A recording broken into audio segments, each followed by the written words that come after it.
I went into the gay community and I got rejected, and and I did. But you have to remember that I still had the beliefs, still had the trauma. I still viewed them through this lens. So I made this shit happen to me. Welcome to the Aftermeth Podcast. This is your host, Dr. Dallas Bragg, a former crystal meth addict, now sobriety coach. Join me on my mission to increase awareness around the epidemic of crystal meth among the gay male population and create a repository of resources for current and past addicts as well as their loved ones. This is the Aftermeth. Trigger warning: this podcast not may, it will contain discussions pertaining to sex, drugs, and alcohol. If you feel triggered to use or relapse, please call SAMHSA's national hotline at 1-800-662-HELP. Repeat, trigger warning. This podcast will contain discussions about drug use, alcohol use, and sex misuse. If you feel triggered to use or relapse, please call SAMHSA's national hotline at 1-800-662-HELP.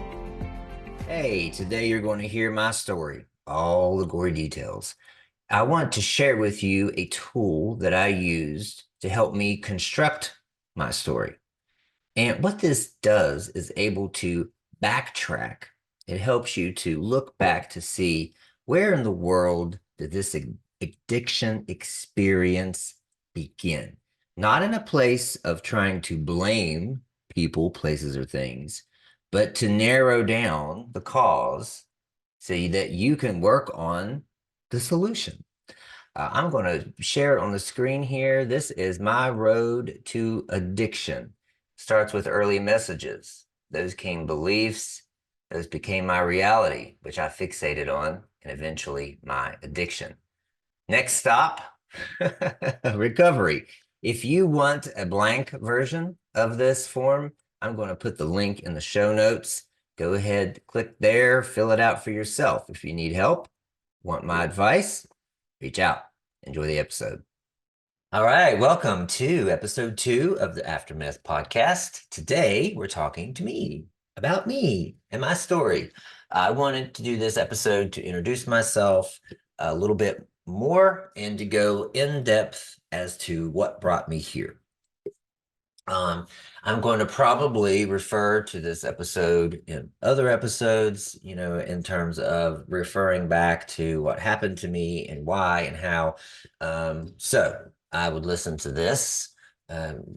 If you listen to any of the first episodes, I would definitely listen to this one just to get an idea of my worldview, my perspective, and what happened to me to get here. So here's how we're going to do the episodes typically, is when I have a guest here, we're going to start in with a wellness check-in.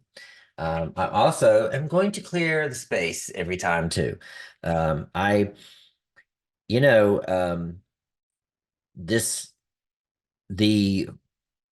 process of starting a podcast, just like any endeavor, especially when I started my business, it's more about the limiting beliefs, the insecurities, the trauma, the energy around the thing and me that gets in the way. It's not the work, and it's all in how you talk about the work, right? So if someone asks me how it's going, and I'll be like, oh, I'm so busy. This podcast is so much. It's taking up so much time. I have this going on. I have that going on. It's everything in your life revolves around the tone in which and the energy around you speak of it. So it's like, if you haven't heard this before, words are spells. They're spelled with letters, right? So our words are spells. Our words cast into our life the reality of it. So the more I bitch and complain about how much work a podcast is, then the universe says, oh, you must want it to be a lot of work. And it's going to get harder and harder and a lot more work. And it's going to get annoying. And I'm going to, be frustrated with it. So I say all that to say that, I've been working through some limiting beliefs this week, working through some negative opinions about me as well, which is hard. It's difficult for someone who has historically uh, hung their hook on or founded the amount of self-worth they have in themselves based on what other people think. It's hard for somebody like that to just, they just don't like me. I'm getting there though. My process has been, well, what in what they're saying could be true? What truth is in there? What is there for me to learn about myself?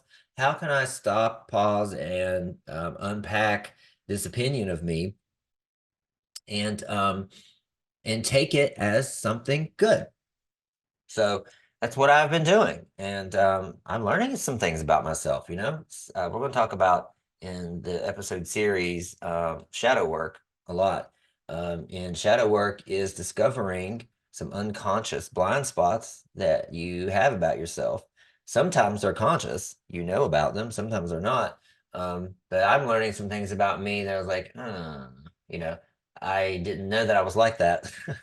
And it's funny because what you find out about yourself is typically what is triggered in someone else. Like if you're triggered by an arrogant person, then you're probably arrogant in some way, and that's what I'm discovering. And so it's been enlightening. Anyway, there's my check-in. That's how I'm doing right now. I am enjoying each moment. I am setting up my day in a structured way. I have all the blocks of time for what I want to do, and I'm checking them off. And as I check them off, I'm just celebrating it. I got done from 10 to 11 what I was supposed to do. I don't think about the engagement I have. I don't think about my business growing. I don't think about my finances. I don't think about my healing and my relationships. I think from 10 to 11, I did what I was supposed to do, and I did it without interruption. So I have my phone turned off, which is the best thing in the world that I've ever done. Is throughout the day is turn the damn thing off. And whenever I push that button and it goes off, oh, there's just this lift, this pressure. Maybe the electromagnetic field from the phone lets me off the hook too. I don't know. But it's been nice, and I've been so much more productive. Okay, so anyway, there's my check-in. If we had a guest, we would get their check-in. But a little bit about me is I am a father of two adult children, which you'll hear about a lot today in the story, and you'll hear about anyway. I am a part-time college professor in business, so I do have a doctorate. So I will introduce myself as, Dr. Dallas Bragg. I had second guessed that. That's more of those limiting beliefs because being a coach and dealing with the kind of issues that I'm dealing with in addiction, I don't want people to think that I'm pretending to be a psychiatrist, doc as in a actual doctor, or an MD or anything like that. And I'm not. I'm not even a PhD. But I do have a terminal doctorate degree. It's in a doctor of executive leadership. I worked really hard for this. I almost didn't get there because of drugs. And I paid a lot for it, still paying for it. So I'm going to go ahead and say, yes, I am Dr. Dallas Bragg. I am not a psychiatrist. I am not a psychologist. I'm not even a therapist or a counselor. So I'm just a sobriety coach at the moment. Just a sobriety coach. And there's those words again. When you put that word in, I'm just a sobriety coach, you're making yourself small. I'm talking to me, looking at my reflection. You're making yourself small again, Dallas. Yes, I know. I'm sorry. I am a sobriety coach, and honestly, I'm a damn good one. So, and I can say that with confidence. So, instructor, father, I'm a sobriety coach. I also have all kinds of other little revenue streams that I do. I'm always a fan of having multiple streams of income. just in case one comes after the other, or something happens. And something did happen recently with one of my streams of income. It was, I worked for a restaurant, they had a fire and it shut down. And so, but I had some backup to do. I also live in Charlotte, North Carolina, or near Charlotte, North Carolina for now. Don't know how long that will last. But you know, that's me. That's what I'm all about. So, my story. Let's get into it. Um, where should I start? So I like to start at the very beginning and warn people that no, I'm not going to give you every detail of my life. However, if you're listening to this and you have struggled with addiction, or you are now, you know someone, I believe, and Dr. Gabor Mate believes, which I think he is the leading voice right now in addiction. Look him up if you don't know him. Gabormate, Gabor Mate. He is of the belief that, you know, addiction is born in early childhood, right? And from 0 to 7, your brain is, you know, in a certain brain wave that is very elastic and very sticky. And there's in that time period is this important, very important time where a lot of the beliefs that you accept about yourself are born.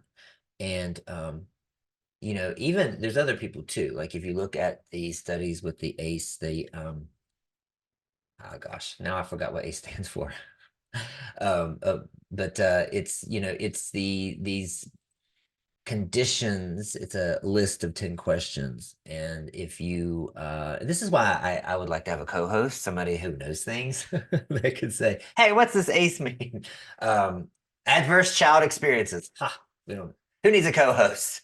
um but yeah, so you know, there's these 10 conditions of when you were a child that if you had them, you're most likely going to be this, you know, you're most likely going to go to jail, you're most likely going to be traumatized, you're most likely going to do all these other things. By the way, I scored a 10 on that.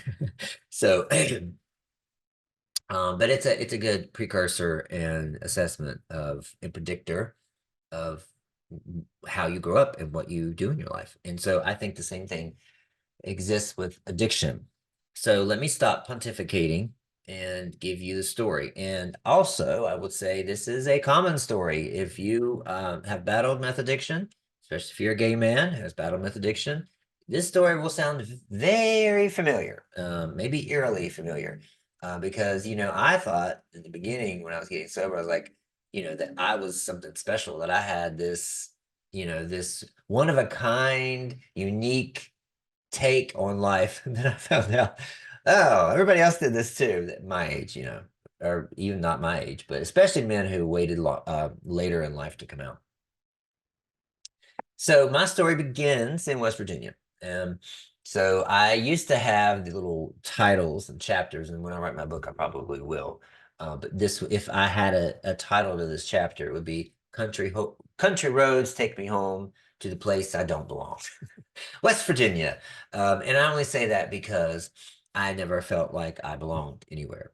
I was born to teenagers, and you know, they were not ready for a child. They were both had their own traumas too. But my mom was in a family of Pentecostal holiness people, and my father was in a family where you would, I guess, you know, you would label as hellraiser. But he, you know, he drank and he fought, and you know, he was a heathen while she was an angel, I guess. Not really, but you know, if you're going to label those things. Anyway, I didn't fit in either uh in either one of those worlds. So, you know, early on, my dad ended up in jail, and then I think from there he went to the military. And I didn't see him a lot, but when he would come home he would be gone on long trips at sea on the ships. when he would come home, there were comments made to me. And when you want to know the origin of the problems you have now, think back. What stands out in your mind, event wise, sentence wise? What stands out? What stuck? Because in that time, 0 to 7, those things that imprinted strongly into your brain, I'm telling you, they authored your story. They created your reality for you. And we can go into, and we will in other episodes, what the ego is. Anyway, there were comments made to me like, I don't really think you're my real son. You couldn't be, because I wasn't the hell raiser. I was scared of my dad. He was an alcoholic. He was violent. He was loud. He was abusive. And emotionally more than physical, but he was still physically abusive, and especially to my mom. And so that scared me. And also, it caused me to want his approval and want his attention at the same time. And especially when he would say things like that, it furthered that gap of I'll never have his approval unless I'm like him. Then on the other side, you have, my mom and the church. And early on, I knew I was always fantasizing and thinking about the boys. So, in the church, any talk of homosexuality was also coupled with, but also they're going to hell. They are demon possessed. I tried to extract the demons from me all my life. I fast forward to me as a teenager. At 16 years old, being able to drive, I drove to a Christian bookstore and bought a book on demons and demon possession and how to remove them. And I yawned one day and could swear that this demon left me. And I'm not laughing at demons. I believe in demons. However, that was an illustration of the two sides of my life. Where do I fit in? I don't belong anywhere, right? And there was a time when I remember coming out from under the dining room table, the tablecloth hung over, and it was like, to me, it was the show curtain. And so I just bursted out and I was performing all around the room, and I was on my tippy toes. I guess they were high heels in my mind. I don't know. But I was just performing. Dolly Parton comes to mind. So, I don't know if I was pretending to be Dolly Parton. I didn't have pillow shoved in my shirt or anything like that. But my mom caught me and immediately just lit into me, and, I'm not supposed to act like that. I'm not a girl. Don't let your dad see you. And, so that message told me that my authentic self, who I am on the inside, is not normal. Um, who I am is rejected, and I don't, and my dad hates me. And there were many examples along the way that backed up both of those beliefs in my life. But here's the thing that I want you to get about beliefs. Once I received those early messages, that's trauma with probably a small t. I don't know if it's small t, big T, little t. I don't know what it was, but it bothered me. Okay. And it imprinted onto my brain as a belief. I am not accepted. I am not normal. I am not enough, right? If you're an addict, or if you want to know something about addicts, we all have a version, a flavor of I am not enough. I am not blank enough, right? And so, given those beliefs, that's what shapes and colors, the lenses and the world view that you have for the not maybe the rest of your life until you are aware of it. But for me, the formative years of my life, young adulthood into adulthood, that's how I viewed the world. So when you view the world that way, you expect it to happen. You look for any sign of it being true. And God, source energy, the universe, whatever you want to call it, something happens, okay? Where if that's your belief, the universe brings every example it can to back that belief up. So if I feel that I'm going to be rejected anyway, I'm going to pick up on some nonverbal sign that somebody doesn't like me. I'm going to pick up on and be the wall. I'm going to be the wallflower at the dance and make it's a self-fulfilling prophecy. I'm going to make sure I'm rejected. I'm going to exaggerate and escalate little comments here and there. I'm going to vie for people's attention and approval and validation because I need it, right? So, yes, throughout my life in junior high, high school, elementary, young adult, I was rejected by groups, by people a lot. However, I made it happen, is what I'm trying to say. So, if you look back at your memories with this knowledge, then it gives you a sense that your memories aren't true. Your memories were skewed through a filtered lens. And that lets everybody off the hook. And that lets you off the hook. And it gets you to a place where you are above the trauma, above the drama, above the story. And you realize, oh, that's why that happened. It's nobody's fault. That's why that happened. The messages that I received early on were not my dad's fault, were not my mom's fault. They were no one's fault. They were just there. These were kids raising a kid, a very sensitive boy. um, so that was the beginning. And if I were to trace my addiction back, that's where it would start. Think about this.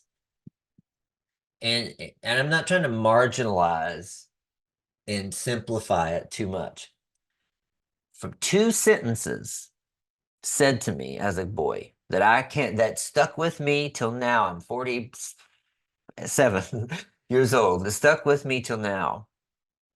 Two sentences grew, evolved into a meth addiction. How important is it that we are careful, mindful, and thoughtful about what we say and how we treat our children?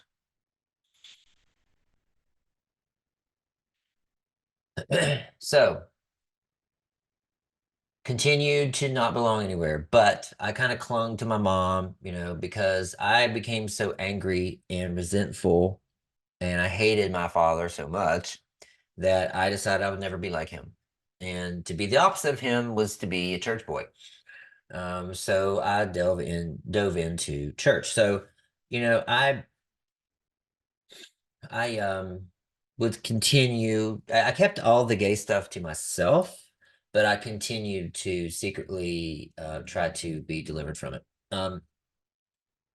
Okay, so I got married. A long story of why there's two marriages here. I got married right out of high school to my best friend. We needed to get out of the county and we needed to start our lives, but we couldn't live together because it was so sinful. So we got married. It didn't last long. I got married again immediately and she got pregnant immediately. Like the first week we were married. Everybody thinks, by the way, if you're listening to this and you know me and you think that I got her pregnant, that was the whole rumor, because we didn't tell anybody we got married, we eloped, and then she got pregnant, and then we had to tell everybody. This is very irrelevant to this story. So let me just go on. I got married and had kids because it was my way. It was an insurance policy that I wouldn't have to experiment with the gay life. I was scared to death to be alone. Between marriages, I was by myself for like 3 months, and I had men coming on to me. I had a man try like corner me in the file room at a bank. I mean, I had all this stuff going on. I was scared to death of pursuing that path. So this was great. This I was like, relief. Because guess what? Now I can compartmentalize all of that. I can put my true self back because my true self is abnormal. My true self is going to get me rejected. My true self is just not what anyone wants to see. It needs to be hidden. So I could dive into my wife and my kids, and I could give them my life, my whole purpose, self esteem, self confidence, everything was tied into how well I could take care of them. And I did everything that I could. I mean, I did everything I could from physically, financially, emotionally, spiritually. I was everything that I could be because that was the only way I could find any kind of purpose. So that landed me eventually in a mental facility, and I was suicidal. So if you can think about this, and if you know, if you've ever been closeted, you kind of probably know, especially if you have a church background. But going up to the altar and praying and thinking, okay, I'm not gay anymore. And then a week later, you're watching gay porn because by that time, by I don't know, early 20s, we had internet.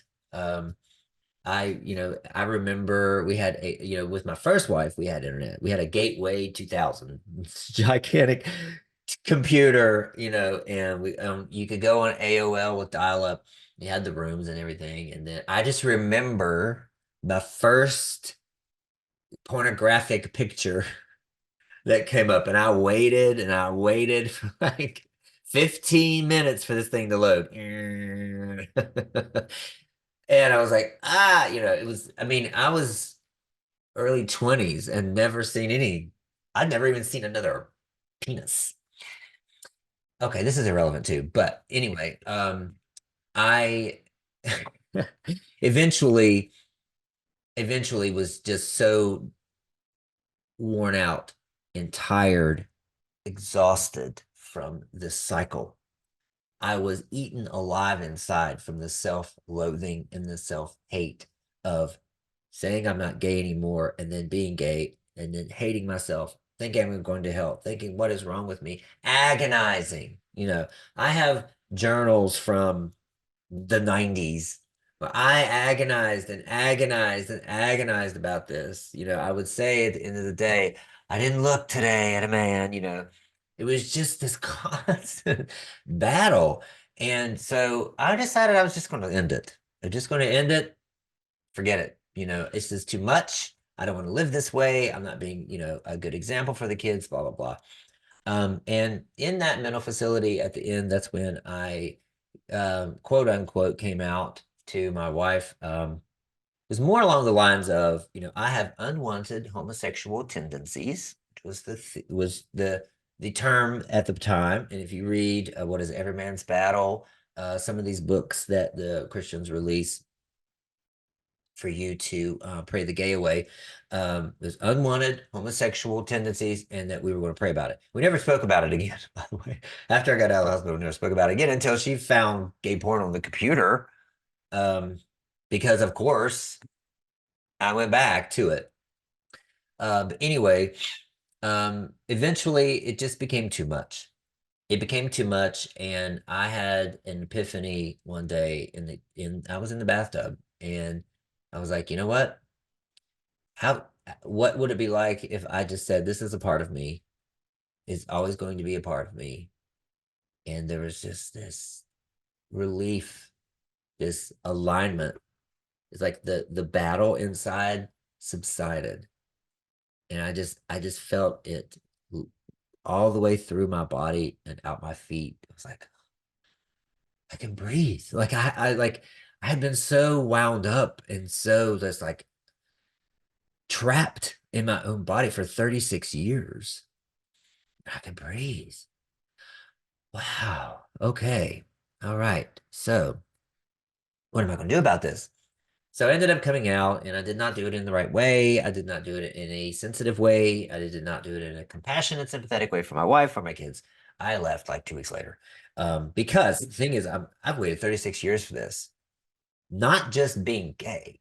What I had waited for was to belong somewhere. Remember, I viewed everything in my life as someone who didn't belong anywhere. I didn't belong as a married man with 2 kids living this perfect all-American life with a house on the corner. I didn't belong there. I was forcing myself to be there. I never, ever felt comfortable in my own skin, like I belonged anywhere. So finally, I'm like, I'm going to belong. I am going to the community of my people, my tribe. Now, take note of this, that I didn't know any gay people.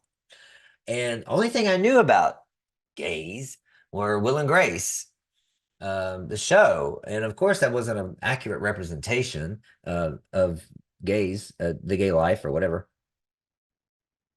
The community. Maybe it was in New York. I don't know. But the other part that I knew about gays were the television coverage of gay pride. So butterflies and glitter and rainbows and everybody hugging each other and celebrating. This is lovely. We love each other and we accept each other and we're all happy and we have rights and all stuff. Little did I know that was so different than reality. But anyway, I came out. I got involved with the gay community. And now, again, I tell the story. I used to tell the story that I went into the gay community and I got rejected, and I did. But you have to remember that I still had the beliefs, still had the trauma. I still viewed them through this lens. So I made this shit happen to me. I got involved with the bar club scene, which is not an accurate representation of the gay community. I get involved with people I met on Grindr. If you don't know what Grindr is by now, Grindr is a hookup app. Don't call it a dating app. It's a hookup app for gays to get on. And in real time, I can see, okay, there's a man 30 feet away from me. He likes what I like sexually. Let's go meet. Or come over, I'll come over there, or we do it in the bathroom, the park, whatever. I was meeting guys like that, and that was my use. That was how I was getting validation. Anyway, I got rejected pretty quickly, and what I heard immediately was that, oh, you're a lot more feminine than you look in your pictures. So I'm thinking to myself, okay, I've spent 36 years hiding my effeminate nature.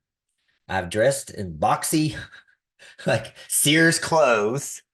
I have just tried my best to not seem gay. I mean, when I came out, everything was like I would go when I came out after I would go to the Food Lion and I'd be like, I can walk how I want. I can talk how I want. I can be how I want. Until I met gays, then I felt more insecure because I was like, oh, I'm still too feminine for gay men. Okay. And then there were other rejections. And then there was early on in a bar, this gentleman said to me, he had heard my story. I guess he saw me on, I don't know, Facebook or something. He goes, could you not have just pretended for a few more years because now your kids are going to be, you're going to have all these therapy bills for your kids. They're going to have to go to therapy for years for this. So being told that by another gay man in the club, I left and I went out to my car and I started bawling because I was like, I belong nowhere. I am nothing. I literally don't have a life on this earth. I don't know. I don't know who wants me. I don't understand what's happening. This was supposed to be the answer. Have I made a huge, gigantic mistake? Ah, it was tough. Okay. And I'm mentioning all this for a reason because addiction doesn't just happen. It doesn't just one day you just stumble upon some crystal meth. And maybe that happens in some ways, but there's got to be this all pertains to why you keep doing it. So the first guy that came along that wanted to see me more than one time, that didn't ghost me or block me after I left his house, I was a clinger. I mean, I went right in and started dating. And that lasted for over a year, I guess, something like that. Um, and it didn't go too well. I was not ready for a relationship. I was thinking this was the answer to my life's. This was the answer. This was where I belong. This is it. But I still had those beliefs. So anytime he didn't want to have sex, anytime he didn't want to do the things I want to do, anytime he didn't act the way I thought he should act, rejection, rejection, rejection, rejection. He doesn't like me. I'm undesirable. I'm this, I'm that, I'm shit, I'm trash. And it made his life a living hell and mine too. I still was viewing the world. I hadn't done the work yet. So, I was triggered all the time, emotionally triggered constantly by text or by emails or by people or by emotions or facial expressions, not getting invited somewhere, whatever, constantly emotionally activated. And I was called sensitive. I was called insecure. I was called all these things by all these people, but they didn't understand the pain, the background, the context, that I was still looking for daddy, still looking for daddy to love me. I needed to know that daddy was okay with me the way I was. Because guess what? When something gets imprinted on your brain, the nervous system, the universe, consciousness, the brain, whatever you want to say, it doesn't classify your life in linear time. It classifies your life in emotions. So when I'm triggered as a 36-year-old, my brain, my nervous system thinks I'm 6 again. And my dad just said something like, "You don't belong to me." It's the same exact emotion, and I get triggered because I haven't went back and healed and changed that belief. Anytime, anytime you're triggered in traffic, at work, wherever, there's something below that. There's something in a belief. There's another instance. There are other circumstances that haven't been dealt with and haven't been healed, I promise. So the relationship ended. And take a drink. I was by myself. This was a sunny May day, and it was a Sunday, Sunday morning, or mid-morning, something like that. And I'm reading a Stephen King book, and which is unlike me, but I was reading. I was like, I'm just gonna, do things for myself, spend time alone. Maybe I should read a book, and of course I couldn't. I had to pick up my phone and turn Grinder on. I had to see who was up, who was out and about. Maybe I can, get a little action today. And there was a new square on the grid. And this new square says something about party boys to the, to the front. If he's listening to this, I still talk to him, but party boys to front. So, I, in my mind at the time, right after my relationship, I started to make gay friends. They were actual good people, most of them. But we went out a lot drinking. I mean, we were going some weekends, Thursday, Friday, Saturday, and Sunday. I was, partying. In my mind, I was partying a lot. But this, he asked me if I partied, and I said, yes, it's Sunday mid-morning. I'm thinking truly and honestly, I thought, cookout, pool party, I don't know. Maybe we'll go to go to brunch. Um, I don't know, but he was attractive and he was new to the area or new to this area. And I went. I remember asking him if he used condoms, and he was like, I guess, the thing about the crystal meth community is, it's basically condoms are not allowed. Um, But anyway, I show up and it's kind of a rundown house with a lot of high grass, and I didn't see any party going on. Um, Here's the thing. I went in because he was very attractive. Not only that, though, here's the kicker for this experience for me. Now, I don't blame anyone for me trying meth. No one. It was my decision. The way he was looking at me was the way I had always wanted to be looked at, to be desired. It was like I was the most beautiful man he had ever seen. And he kept saying things like, "Oh, you take care of yourself and you look, all this stuff, compliments," and just looking at me up and down. I was like, wow, no one's ever looked at me like this. Not even, not my wives, not the men that I've been with so far, certainly not my boyfriend that I had. I felt, wow, this is nice. I he didn't seem to care about my voice tone, that tonality, my feminine nature, because I'm always, every time I meet a guy, I would always be really like embarrassed, or like, after being told that several times in the beginning, I would always be really embarrassed and self-conscious about, and I try to talk, try to talk butcher straight. It never doesn't go over well. Anyway, he didn't care. There were TVs with porn. There was a sling hanging from the ceiling.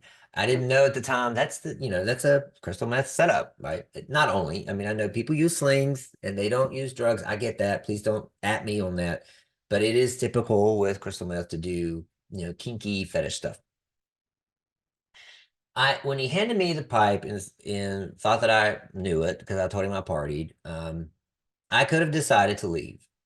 But the thing is, I was so desperate for attention, acceptance, someone to want me. I would have done anything he asked me to do. What do you got? You got crack? You got heroin? What is it? It happened to be crystal meth. It was in a pipe, and some GHB in a shot glass. So we did both. He taught me how to do it, and I did it. And it was on from there. If you know anything about crystal meth, it's a sex drug for some, mainly the gay community. I mean, it's used as a sex drug in the straight community too, just not to the extreme that we use it. So we were together for, I don't know if it was I don't know if it was a day or 2 days. I guess it was a day and a half from there. Um, and so I missed work the next day. In which he told me, he was like, that's a sign. When he figured out that I had done it before, he's like, please don't continue this. He did try to tell me, please don't continue this. You've already missed work. That's a first sign that it's going to corrupt you. And I was like, nah, I've got this. Don't worry about it. But I, for the first time in 36 years, well, 37 by then, I guess. Yeah, 37, I guess I was 38. For the first time in my life, I was 39. Sorry. um, I felt welcomed. I felt accepted. I felt free, completely 100% free to be me. I could explore sexually. I could do whatever I wanted to do, say whatever I wanted to say, be naked, walk out on my patio. I was indestructible. I was just, 10 feet tall. I was everything I wanted to be. I was comfortable in my own skin. I finally found my place. Finally found acceptance. I finally found it. So to me, it was a miracle drug. It was a miracle elixir. And to me, it was something that I planned to do once in a while, you know. And of course, it didn't work out that way. So once I figured out that crystal meth has its own community and they're everywhere, um, you can get on Grinder and find it anytime you want, 24/7, somewhere. There's a party, there's somebody doing it.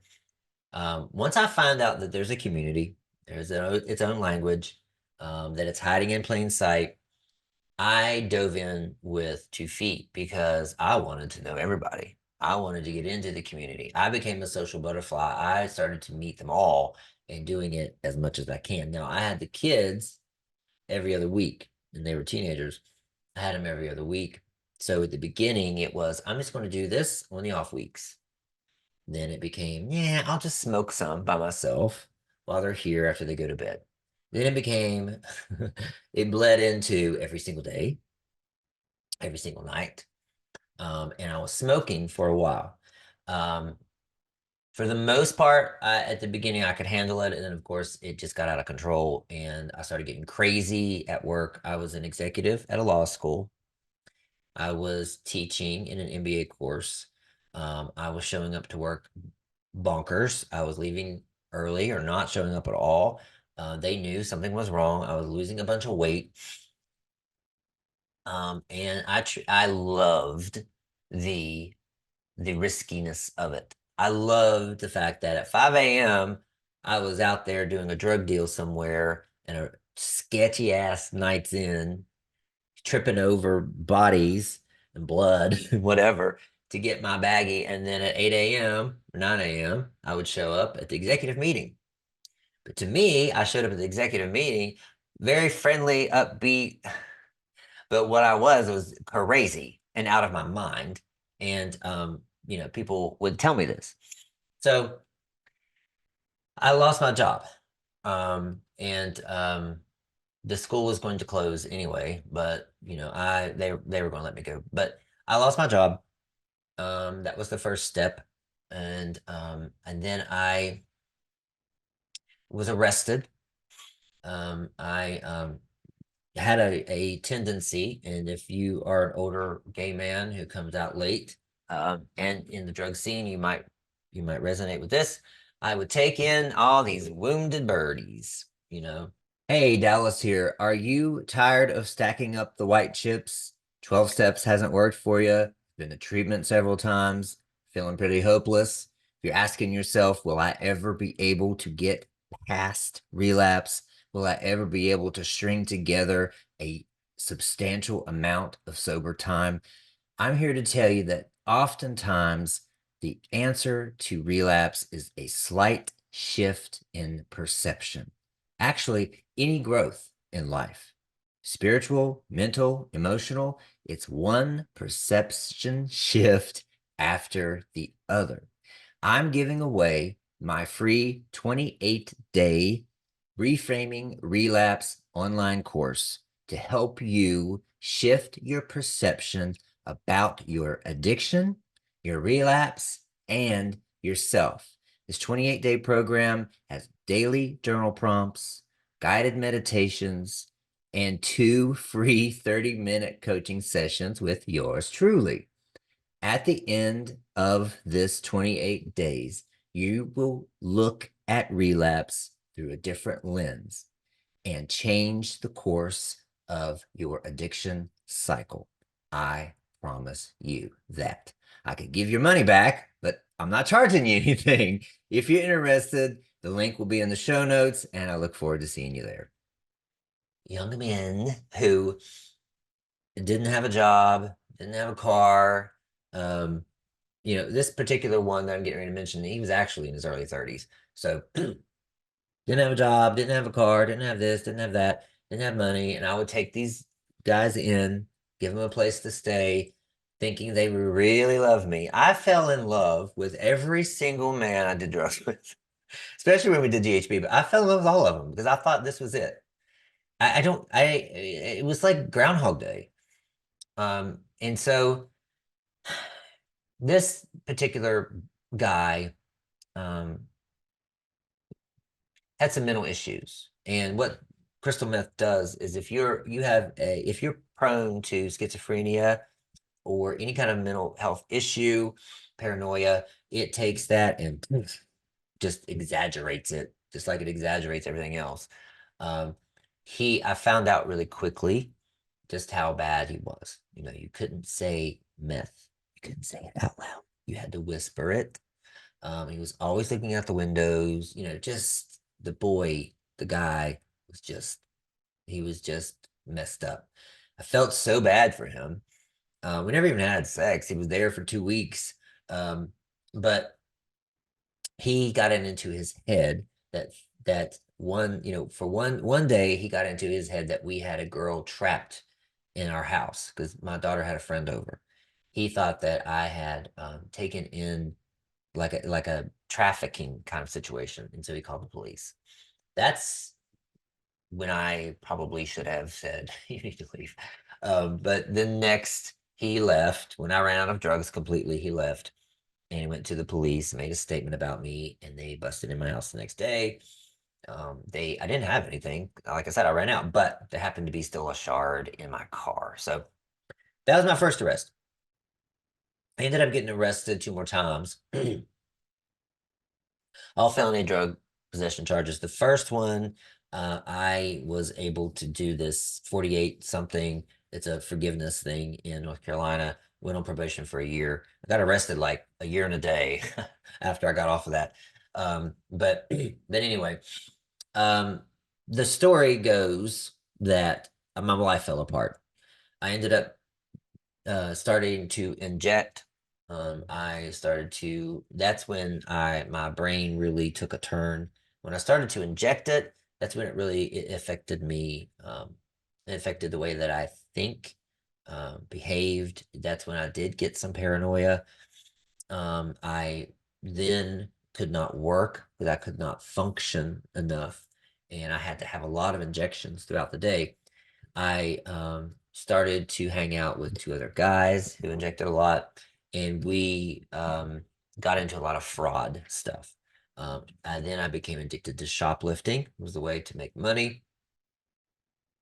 Um, and every day we'd start at zero and try to make enough money for drugs and maybe food. All this time thinking that I was going to somehow steal or trick or fraud enough money to pay my rent. So eventually I got evicted. When I was evicted, then the group didn't have anywhere else to go, so I got dropped. But I was also getting into some other really fraudulent stuff that um bad. It was bad. So I ended up homeless, and I was out by a tree by the airport, and the only thing I had lifeline was a phone. It was a phone that my mom had thought enough to pay for. And so I called her and, like, I'm under this tree. I don't have anywhere to go. I have nothing. And she came and got me. She came and got me. So at the time I had an APB out for my arrest because I didn't show up for my last court hearing. Um, and I went back to West Virginia to get sober, which did not work because even in West Virginia, they have grinder. Now the guy might be 20 miles away instead of 3 feet away, but he's there. And there is, of course, crystal meth in West Virginia. Uh, that's a news report for you, a bulletin.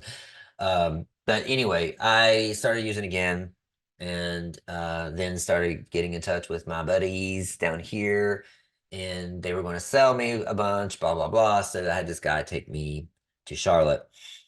When I got to Charlotte, I used with my friends, and they had been getting the material, the supply from a cartel, I guess in Mexico is what they said. But whatever it was strong and potent and pure and different than what I had in West Virginia.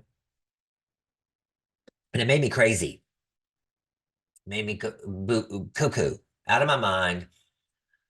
And eventually, I caused so much trouble with the group, they kicked me out, and I'm walking around Charlotte.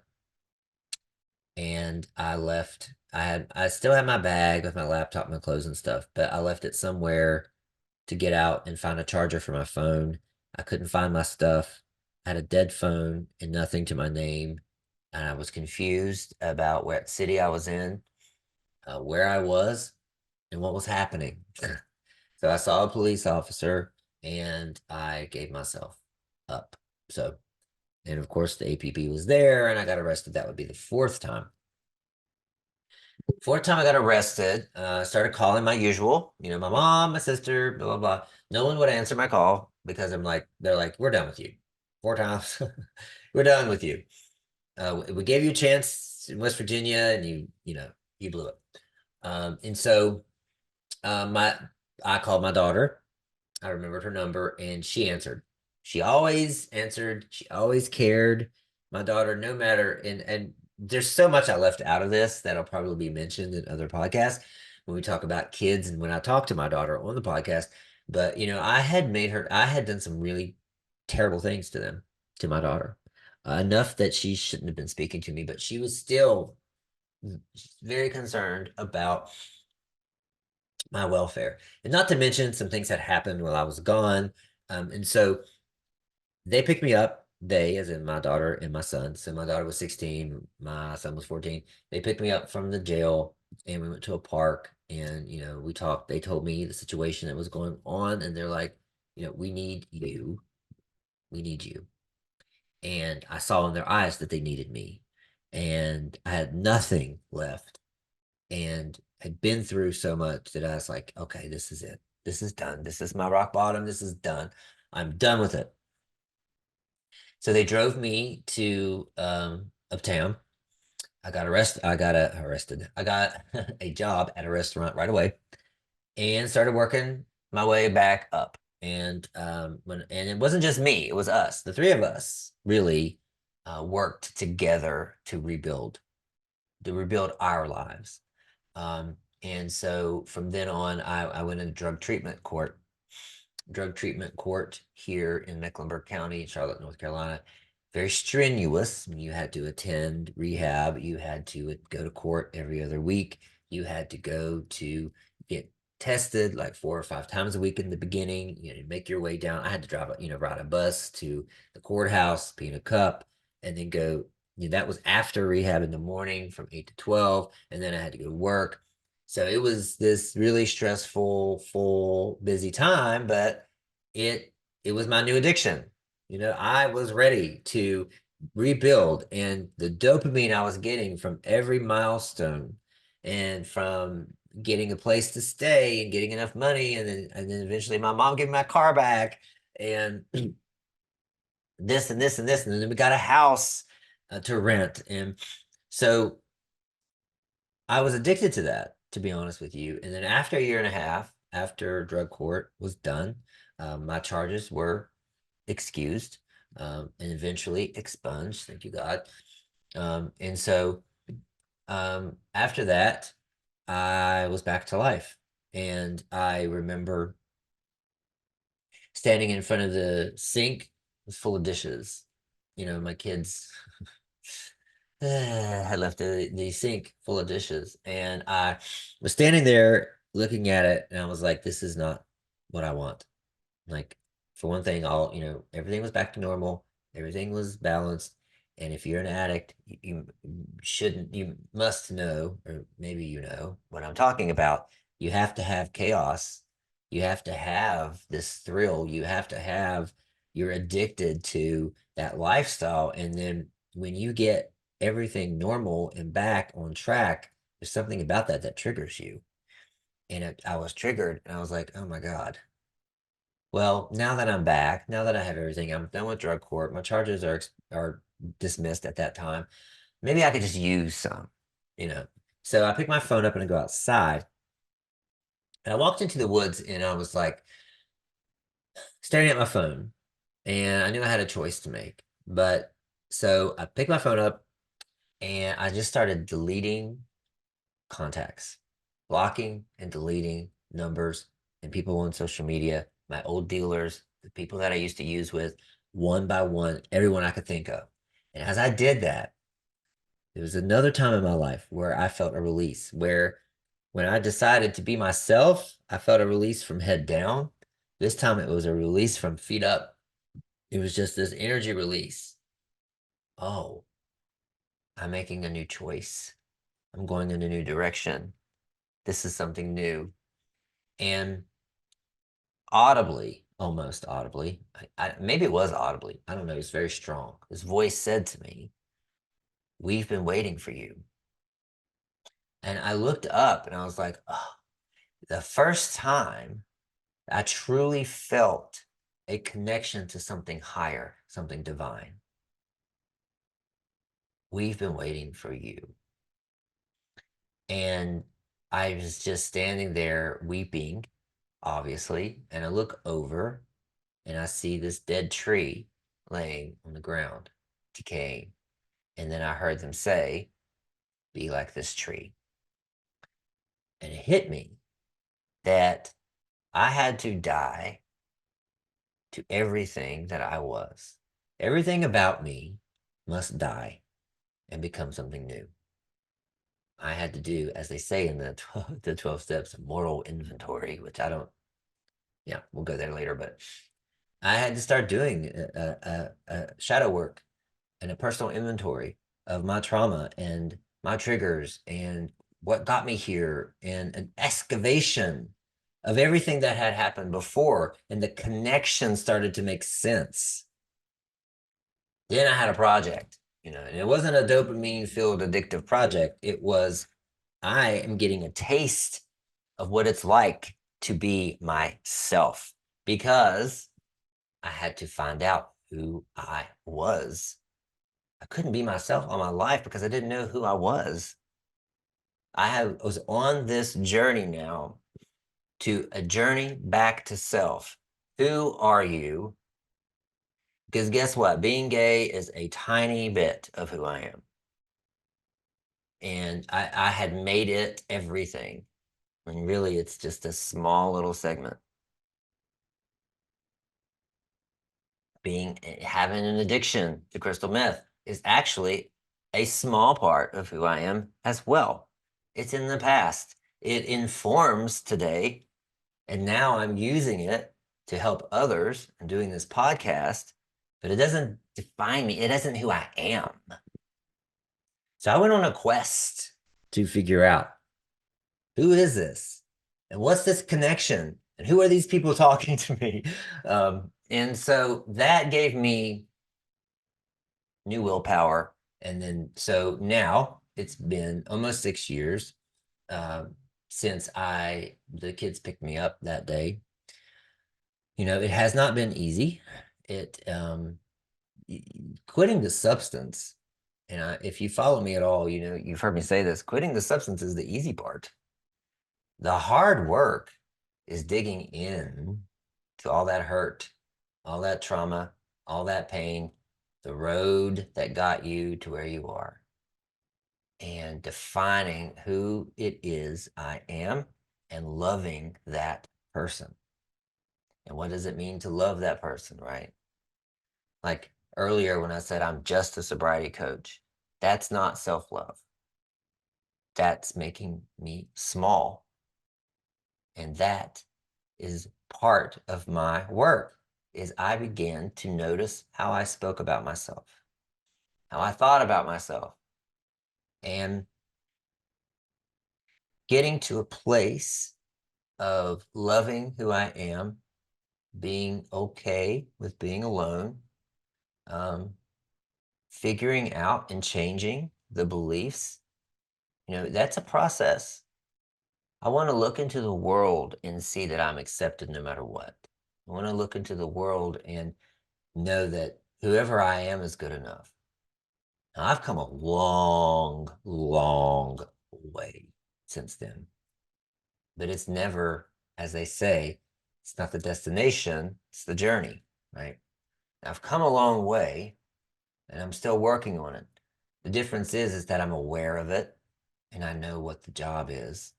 I know how to proceed. And guess what? Addiction doesn't have to rule me and it doesn't have to be a part of my life every single day. And that's what I want you. That's where I want you to get to, is that you take the learning from the experience and you move on and you build a life that's better than ever. You don't have to be reminded every single day that you're an addict. That is not how we are supposed to survive. It's not how we're supposed to live and operate in this world. So there's my story in a nutshell. There's a lot of left out that I think throughout the series, parts of it are going to come up based on the subject matter.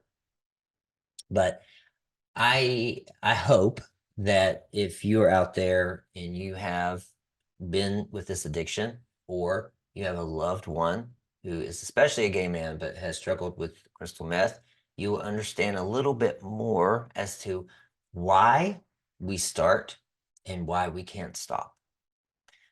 What is going on in our heads, and how to whittle down to figure out what it was that got me here and how to change it.